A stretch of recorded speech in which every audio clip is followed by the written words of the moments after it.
हैरानी part 7। Daddy को call लगी। अद्विका देवेंद्र जी को देखकर पूछती है, जो अपने फोन से अद्विक को काफी देर से कॉल लगा रहे थे। नहीं, तुम्हारे डैडी कॉल नहीं उठा रहे हैं बेटा। एक काम करते हैं, बाद में कॉल लगा कर देखते हैं।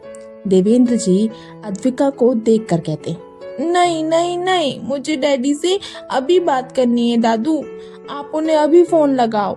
अद्विका देवेंद्र जी से जिद करते हुए कहती है, अद्विका आप मेरी रानी बेटी हो ना, चलो चलकर डिनर कर लो, डैडी से बाद में बात कर लेना।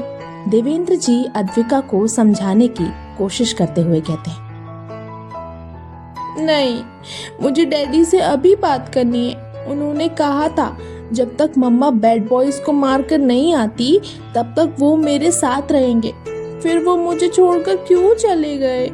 अद्विका रोनी सूरत बनाकर कहती है। अद्विका की रोनी सूरत देखकर आस्था जी देवेंद्र जी और अद्विका के पास आकर अद्विका को अपनी गोद में लेकर कहती है, लाडो डैडी को काम है ना, वो उसे पूरा करके कल सुबह तक वापस आ जाएंगे। चलो अब खाना खा लो।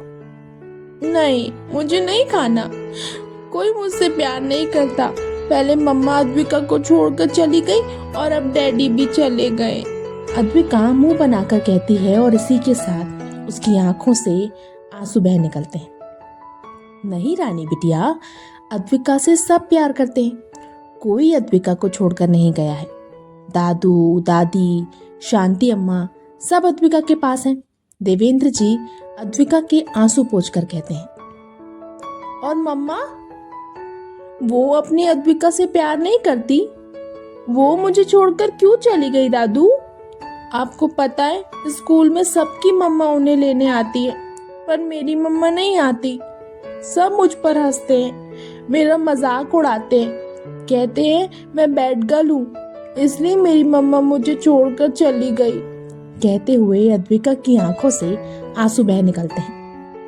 अद्विका की बात सुनकर और उसे रोता देखकर आस्था जी अद्विका के आंसू पोंछकर कहती है, नहीं मेरी बच्ची, आप बैड गर्ल नहीं हो और आपकी मम्मा आपसे बहुत प्यार भी करती है। वो तो अभी बिजी है इसलिए दूर है, जैसे ही फ्री हो जाएंगी तो वो अपनी अद्विका के पास वापस आ जाएंगी। सच्ची? मम्मा अद्विका के पास वापस आएगी? आस्था जी की बात सुनकर अद्विका अपनी टिमटिमाती आंखों से उन्हें देखकर कहती है, सच्ची मुच्ची। आस्था जी कहती हैं तो अद्विका खिलखिलाकर हंस पड़ती है, जिसे देखकर आस्था जी और देवेंद्र जी भी मुस्कुरा देते हैं। वहीं उदयपुर में अद्विक की कार उदयपुर की सड़कों पर तेजी से दौड़ रही थी। तभी अचानक कार रुकती है। क्या हुआ सर, आपने कार क्यों रुकवा दी? ड्राइवर अद्विक को देखकर पूछता है, जिसने ड्राइवर को कार रोकने के लिए कहा था। मेरा फोन नहीं दिख रहा है, प्रिंसेस को कॉल करना था, कहीं वो मॉम डैड को तंग ना कर रही हो, पर मेरा फोन कहाँ चला गया?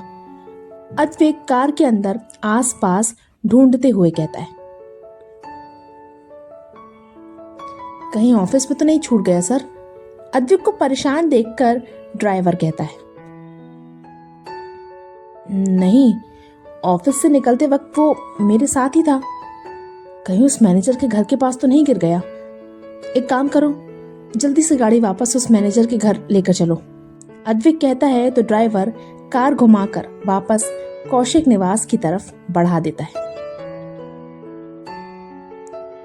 थोड़ी देर बाद एक बार फिर अद्विक की कार कौशिक निवास के पास आ चुकी थी। ड्राइवर और अद्विक कार से बाहर निकलते हैं और आसपास अद्विक का फोन ढूंढने लगते हैं। सर, ये रहा आपका फोन।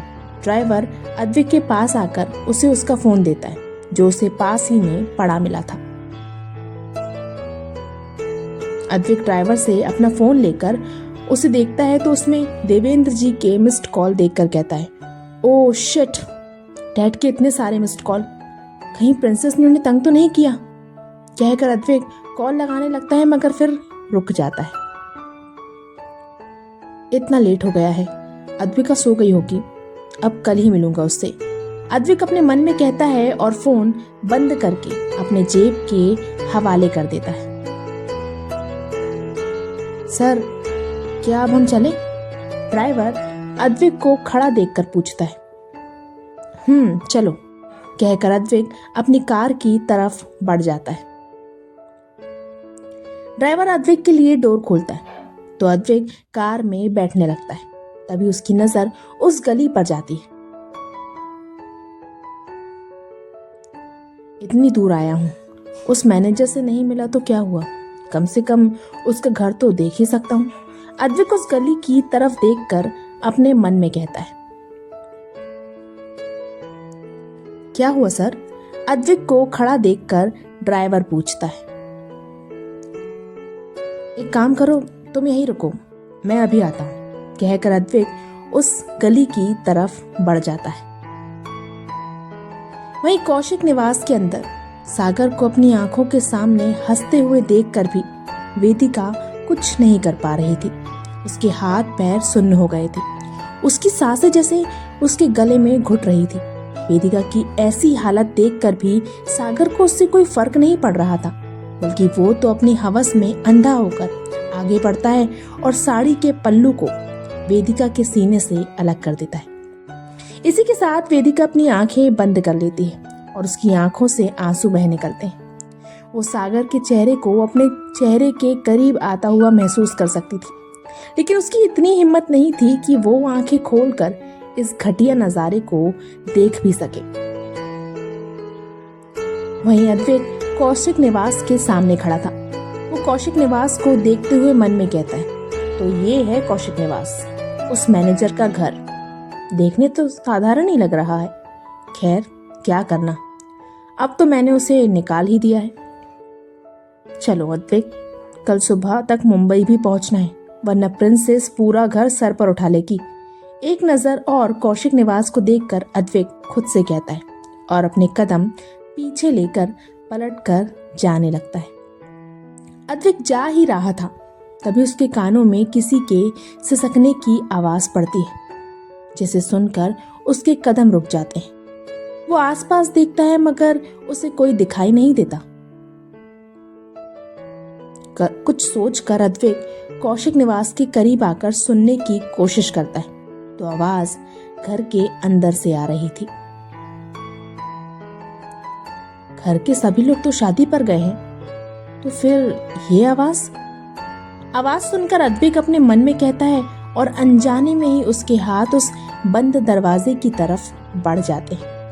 क्योंकि सागर ने दरवाजा ठीक से बंद नहीं किया था, इसलिए अद्विक के हाथ लगाते ही दरवाजा अपने आप खुल जाता है।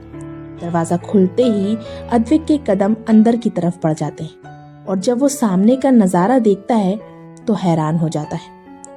वहीं अपनी हवस की आग में जलते सागर को अद्विक के वहां होने का कोई एहसास नहीं होता।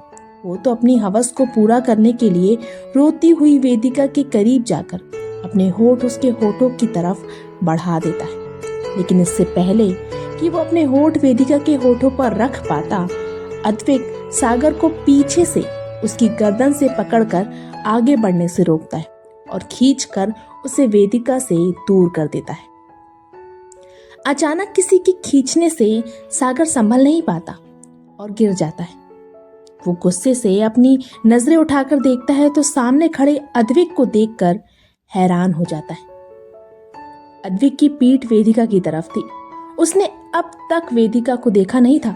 वो गुस्से से जमीन पर गिरे सागर को घूरते हुए अपना ब्लेजर उतार कर बिना पीछे घूमे वेदिका की तरफ उछाल देता है और सागर की तरफ बढ़कर उसे पकड़कर मारने लगता है। सागर अद्विक को जानता था। वो जानता था कि उसके बॉस का गुस्सा कितना खतरनाक है। केवल अद्विक की मौजूदगी ने ही सागर को बहुत डरा दिया था। ऊपर से अद्विक की मार जो उसके लिए असहनीय थी, जिसकी वजह से वो अपना बचाव नहीं कर पा रहा था। काफी देर तक अपना गुस्सा सागर पर निकालने के बाद अद्विक देखता है कि सागर उसकी मार से बेहोश हो चुका है, तो वो रुक जाता है। तुम जैसे लोगों की वजह से ही सारे लड़के बदनाम हैं। अकेली लड़की देखी नहीं कि चले आए अपनी हवस पूरी करने। तुम लोगों को आजाद घूमने का कोई हक नहीं है। बेहोश सागर को देखते हुए अद्विक कहता है और अपना फोन निकालकर पुलिस को कॉल करके वहां आने को बोल देता है। पुलिस को बुलाने के बाद अद्विक वापस अपना फोन जेब के हवाले करता है और बेहोश सागर को देखने लगता है। तभी उसके कानों में किसी के रोने की आवाज आती है। उस आवाज को सुनकर अब कहीं जाकर अद्विक को उस लड़की का ख्याल आता है। डोंट वरी, जल्दी ही पुलिस आ जाएगी। वैसे क्या आप ठीक? अद्विक पलटते हुए कहता है, मगर सामने का नजारा देखकर उसके शब्द उसके मुंह में ही रह जाते हैं। हैरानी से उसकी आंखें बड़ी बड़ी हो जाती हैं और उसके मुंह से निकलता है, वेदू। जारी है। तो क्या होगा आगे? अब आखिर ये कहानी कौन सा नया मोड़ लेने वाली है? वेदिका की हालत देखकर अद्विक अब क्या करेगा? आखिर क्या वेदिका अद्विक से मिलकर खुद को, अपने इमोशंस को रोक पाएगी? कौन सी कहानी का नया मोड़ बनने वाला है, जानने के लिए सुनते रहिए आरज़ू तेरे प्यार की, मेरे यानी प्रिया के साथ।